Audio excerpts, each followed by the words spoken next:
welcome to Garden Fork Radio. We're here with Rick and Eric. Welcome, sir. Good morning, Eric. How are you, my friend? I'm great. Now that we spent a half an hour trying to reboot our computers. So. It's a strange day today on the internet. It keeps dropping in and out. We're trying to decide of your side, my side, somewhere in between. You never know, but happy August 1st. Oh, wow.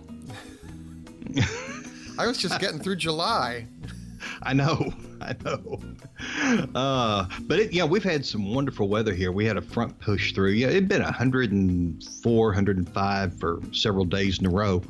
And we had a big front push through, and it's down about 68 or so in the evenings. And it doesn't warm up until 80 until around noon or so. So it's been wonderful to be outside for the last few days. And when you gave me the high sign, I was sitting on the back porch drinking coffee. So I have come in, sacrificed my morning under the umbrella to come in and chat with you. Yay. Well, thank you. Hey, if this is your first time here, Garden Fork is a casual conversation about do-it-yourself, maker projects, cooking and gardening, home improvement. And today we have a lot of gardening and then a wind turbine that you make by yanking an alternator out of an old GM car. Wow.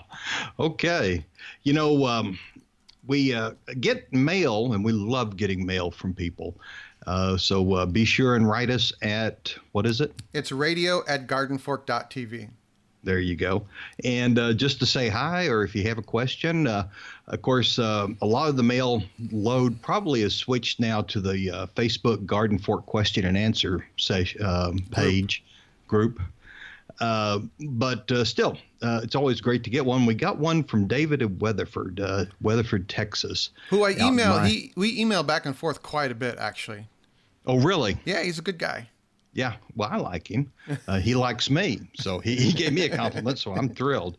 I don't read very well, but I'll summarize. You want me to read it? Well, go right ahead. All right. Eric, just watched the Success and Knots video. You asked for it, so here are my tales of success. I like that. Do you remember last fall, Rick was telling about the University of Florida Agriculture Department was giving away tomato seeds with a small donation to the Ag Department? Well, I ordered 2 varieties, one indeterminate, which means it's rangy, and one determinate, which means very bushy tomatoes.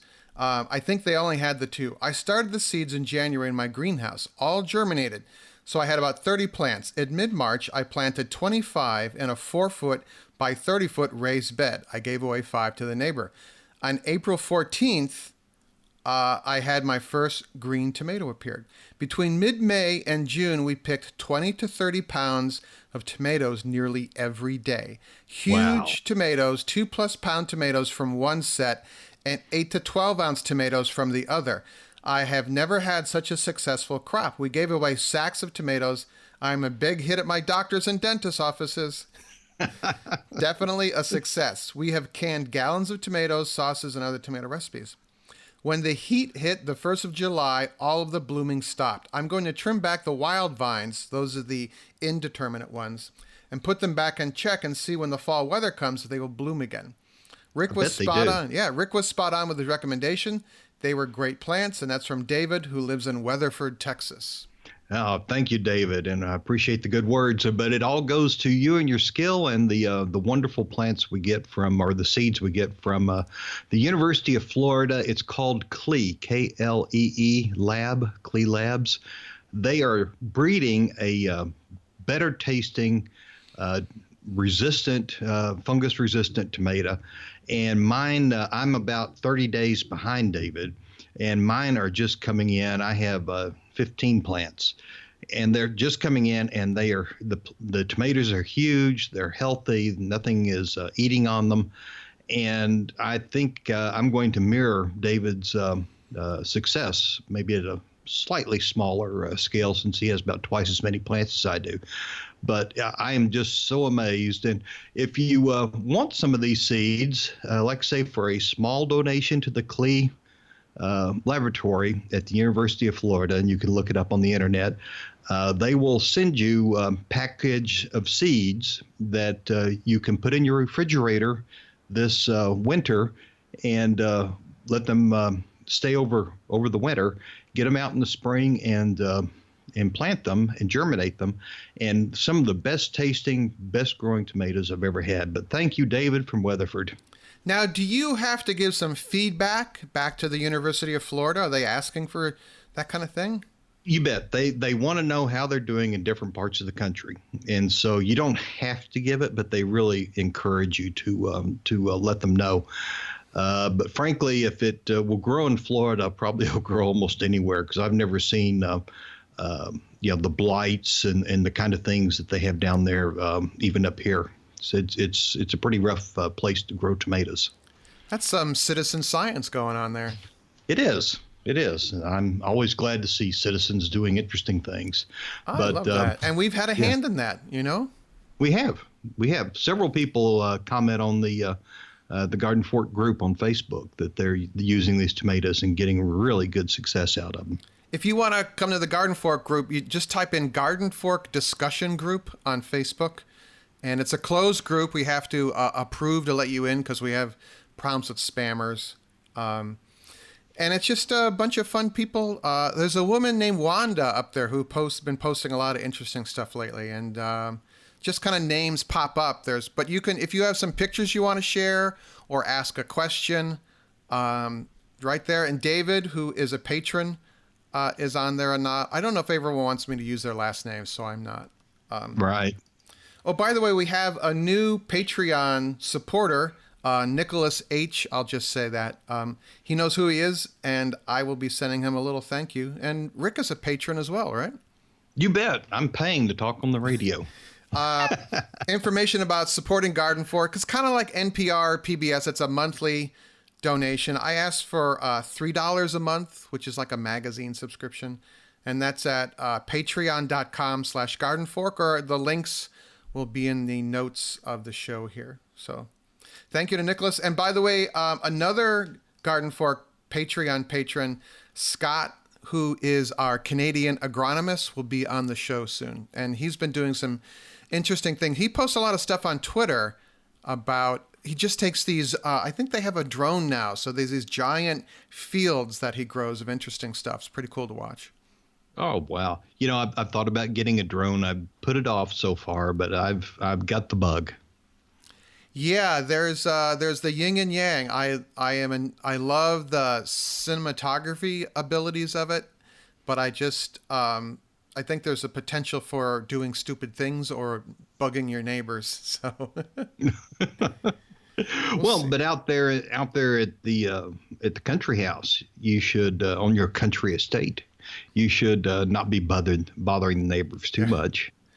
You know, I don't know if everyone, but a lot of people think I have this large farm, and it's 2 acres and a little house. So a little house that before you bought it had been donated to the fire department to burn down so they could practice. Yeah. So there have been many fix-up projects in that little house. Well, speaking of fix-up, totally off tangent here, but our apartment in Brooklyn here, the building was all formerly very inexpensive rentals, and so I am redoing a lot of the electric. I had all the electric panels redone by licensed electricians. They did a fantastic job, but I'm doing some of the outlet wiring, and a lot of it is what the brand name is called Wiremold. It's a surface mount conduit that doesn't look like an ugly round pipe. It just has kind of a rectangular, and you can paint it the same color your wall, and it hugs along the baseboard molding. But I'm having to rebuild that because the landlord that put in this surface mount wire mold did it really badly wrong. So, and it's not cheap. It's kind of expensive, but if you want to put an outlet on a wall that might be a cement block wall or a wall that you can't run electric to within the wall somehow, you can start with an outlet that's already wired, and if it is rated for the load, you can bring the surface mount conduit called Wiremold off of that. You connect into that, and you can run it along the wall to somewhere else. Like if you want to put an outlet near a window for a window air conditioner or something.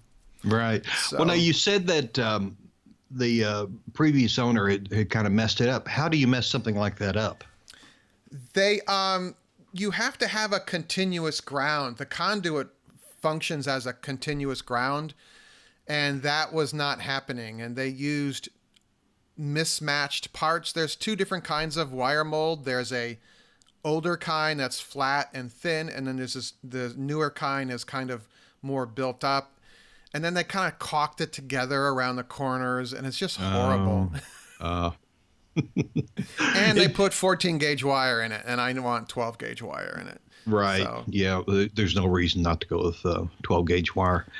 Well, that sounds like a Rick project, actually, something I had done, but I guess not.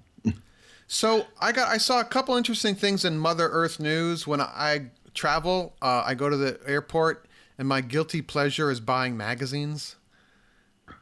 And I got the Mother Earth news, and it had a pizza oven and some talking about different organic fertilizers and a DIY wind turbine.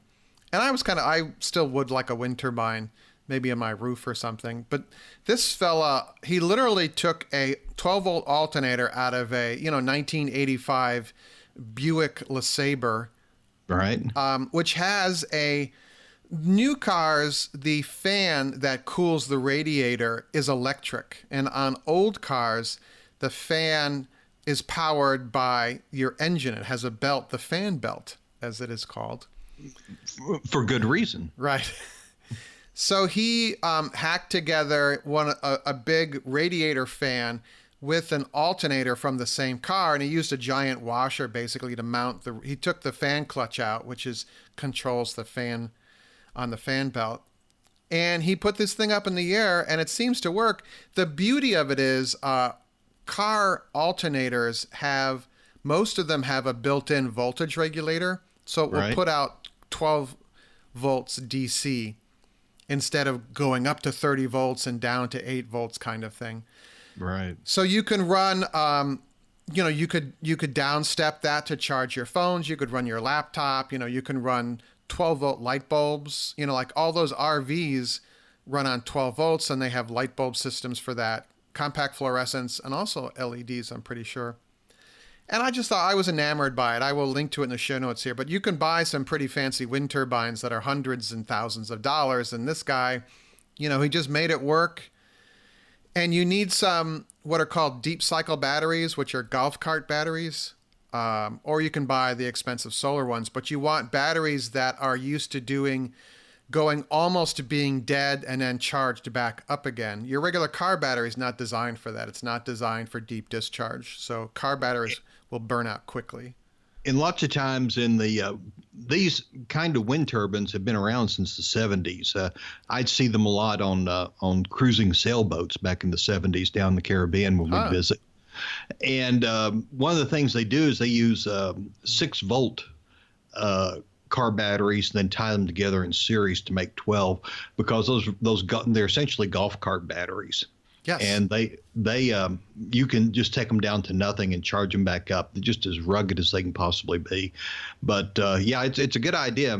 Like I say, we been doing this on sailboats for a very long time.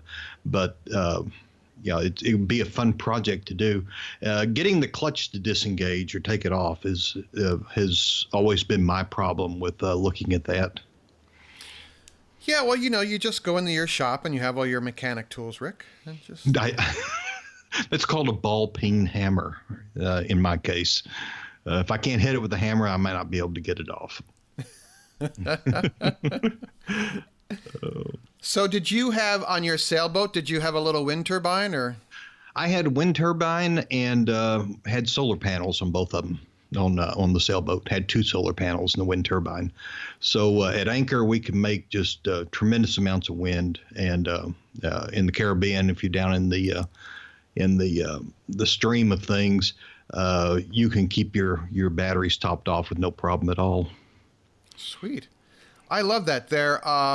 I was riding the subway the other day, and if anyone rides the F or the G line through Brooklyn, it actually it's an elevated train, and it has to go over the Gowanus Canal. And it's interesting just how high the subway goes up over the canal. But you have this drone, kind of like a drone view of the rooftops of industrial Brooklyn along the canal, which is quickly being gentrified. There's a Whole Foods there now. But the amount of commercial buildings with solar panels on them the number was huge there. I was really surprised at that. And a number of companies or building owners, instead of setting the panels smack on the roof, and these are flat roofs, so you have to like re-rubber them every 10 years or so, is they built a grid about 10 feet off the roof, and that's where the solar panels are. So if you needed to go repair the roof, you don't have to take the solar panels off. You can you're walking under the solar panel grid to maintain your roof. I thought that was interesting. That's interesting. It also keeps the heat off your roof, at least partly. Totally. Yeah. And so, you're shading your roof. That's got to help with the air conditioning load. Are there Are there any solar panel people out there? radio@gardenfork.tv. Yeah. I posted them to the Garden Fork group. 3, one article and 2 podcasts. The article is Should You Pee on Your Lawn? From popularmechanics.com. And the answer is maybe. You need to cut it by 2 to 1 with water, because it's a little bit hot going on. But if that question ever comes up in your life, you'll know the answer now. Well, urine is high in nitrogen. Right. It has phosphorus and potassium. It also has a high salt content. So you can tell that if anyone has a dog and they pee in the yard, you see that brown spot. That's the high nitrogen and the salts that are in urine that cause that to happen. But this might be more information and people want to know. I have a little bathroom talk here. But when I used to work in the community garden, we didn't have a bathroom per se. So we would use the garden shed and a watering can. And then you would dilute that with water, and then we would pour it on the compost. Right. Well, probably the compost would take the straight urine, the high nitrogen, because, the more it heats up, the better it is for it. Right. But we were also wanting to add some moisture to the thing as well. So. But right. So if you do want to add, your liquid waste to the yard, it's best to cut it with some water. So that was really interesting. We'll link to that. Or just go to search for Popular Mechanics, Should You Pee on Your Lawn? So that's it. And then 2 wonderful podcasts from the Commonwealth Club of California. And they do all kinds of things. But one of them is Chain Reaction, Why 2 Wheels Are Better Than 4. And they are talking about bicycling, and mostly bicycling policy, how to make cities more friendly toward it. And they mentioned Times Square. That's the reason I thought of you, Eric, and how you don't have to. You can do test runs with a little bit of paint and some concrete blocks or traffic divides, right? And then test it and see how it goes. And they had, they listed off all these tests in different cities and how it went. And they're actually finding ways to make bicycling a lot easier for bicycle commuters and people that want to ride with their kids to school and that kind of thing. And it was a great policy piece. It wasn't a how-to, buy this kind of bicycle and this kind of saddle and that type of thing. But this is a great policy piece. And I see Virginia Beach is literally as flat as it can possibly be. The only humps are when you go over bridges, that kind of thing. And so this is a great bicycling community. And I've always wished they did more to protect bicyclers on the street. But it's a growing thing, and a lot of people now are out biking for exercise and biking to commute and biking to go to school. And I think that's wonderful. Yay. Yeah, in New York City, Bloomberg actually appointed a head of transportation who was very proactive in creating safe bike lanes, to the point where, regular street, there's the cars parked along the side of the street, and then there's a bike lane painted in the asphalt, and then there's the traffic. And so the bikes are basically right next to traffic, which happens a lot. But that now they're starting to move the parked cars into the traffic by about 4 feet. So the bike lane goes along the curb and is protected from the regular traffic by the parked cars. Right. And also people are not going to car door you very often because Most people, frankly, drive by themselves, and there's no one getting out of the right-hand side of the car in most instances, so the doors on that side don't open as often, which is a really big thing for bicyclers. Door. Door. So what podcast was that on, Rick? That was the Commonwealth Club of California. Huh.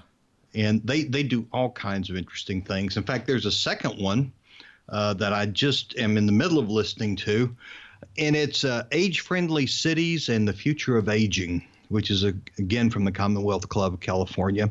And it's how to age in place, how to make cities age appropriate so not everyone has to go to a home or give up their house to retire, that kind of thing. And one of the most impressive statistics that came out of this in the first part of it, like I say, I haven't listened to the whole thing, but in the first 50 million years, the humans added through heredity and whatnot, about 20 years to the average lifespan. But in the last 200 years, we've added an additional 40 years through science and through society. Science is helping, but also society is helping, being grouped together, doing things together, making life better, and mostly through channelizing and draining off malarial swamps and low places and, controlling the insect load. Yeah, they're now trying to figure out how to get rid of mosquitoes, because I was reading that the debate is, do mosquitoes do anything good? Do they contribute? Is that a source of food for a particular insect or animal? But it sounds like most animals and insects that eat mosquitoes eat a diverse group of food sources. So if you wiped out the mosquito population, it wouldn't really hurt. So that's a debate going on. Should we just wipe out the mosquito altogether somehow through genetic manipulation or something? So that was kind of interesting. But they have so many, like Zika comes up to the Americas with mosquitoes. Well, and dengue fever, chikungunya, there are all kinds of mosquito-borne diseases, and they're actually spreading as the planet warms, and particularly in the Caribbean. That warm area is moving both north and south from the equator, and people that had been pretty safe from these things are becoming exposed to them for the first time.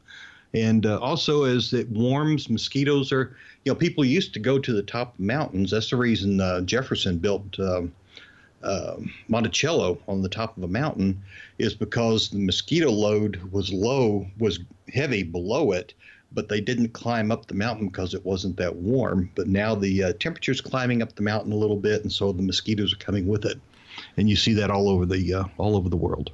Oh. Okay, two last gardening things. I realized that I made a mistake. Well, not really a mistake, but it's a preference, I guess. In my latest garlic harvest video, I set out the garlic to cure in the sunlight for a day or two. Right. And there's some discussion about whether that's right or wrong. And the people that I order my seed garlic from, Fillory Farm, they say that you should not do that. So it's interesting. I have seen people just pull it out of the ground and lay it next to the row to dry it. But mostly I see people putting it up under a car shed or something and hanging it there. I do both. I let it dry out for a day or two on the garden, just on the bare soil. And then I tie it up and I hang it in a shed that has some ventilation. I mean, I guess. Right. All my sheds are pretty rickety, so they're well ventilated. But if you have a brand new shed, you should leave the door open. Yeah. So, but also, and it led me from that is that I was reading, Fillory Farm has a great printed catalog. You can order online, but the catalog is really nice too.